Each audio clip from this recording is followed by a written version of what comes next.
Hello, my name is Capri Scott, and today I want to talk to you about preparing to study for the NCLEX. Finishing school is a great accomplishment. You're excited, you're grateful that you're done, and all this excitement of finishing school, and then after all that excitement is over, what do you do next? You begin to prepare for NCLEX. So, in studying for NCLEX, you can get a lot of material. People bombard you with a lot of information, and sometimes it becomes overwhelming.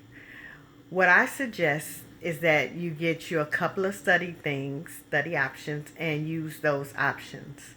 So, I have a Kaplan NCLEX RN book, and also I have the Saunders NCLEX RN book, which are two great sources to use for studying for NCLEX.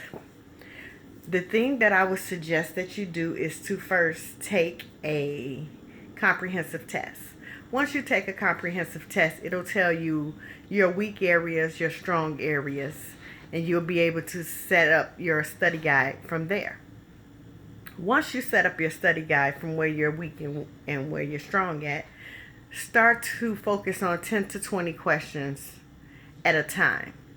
Not per day, but at a time. And if you set it up at 10 to 20 questions at a time, you'll retain more.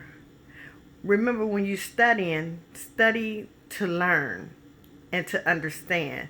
Don't study just to know the question and know the answer, because the questions on NCLEX will definitely be different from the questions that you'll be studying while you're preparing yourself for NCLEX. A lot of times people scare you. NCLEX is the devil. It's going to take you out, and make sure you do this and make sure you do that. One thing that I recommend is to definitely take a test-taking strategy class. Learning how to eliminate answers that are wrong, and learning how to recognize keywords and things like that within a question can be very helpful when you're studying for NCLEX. If you take the time out, do the 10 to 20 questions at a time. Start to build your time per day on how many questions you take at such a certain amount of time that you're testing. So for NCLEX, they give you 5.5 hours to 6 hours to test for 265 questions.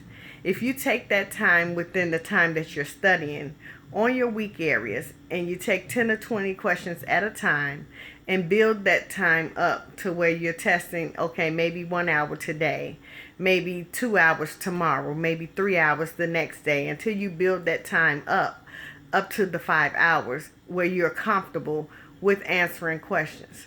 Also, get in the habit of learning the material and not just memorizing the material. Just to memorize something, and then when you get to the test and the test is not what you studied, then you get confused. So in conclusion, I would recommend that you get your study material first of all. What you're going to be using to study, be it Saunders, be it Kaplan, be it NCLEX, UWorld, whatever. You get that study material together. Second, I recommend that you take the comprehensive test and separate your strong areas from your weak areas. Third, start focusing on your weak areas. And when you're focusing on those weak areas, remember that you're studying to learn and understand, not just to find the answers to the question. And fourth, once you study and you understand and you learn, you take a comprehensive test again and see how your test score has dramatically changed. So, go out there and take that NCLEX and pass on the first try. Thank you. Goodbye.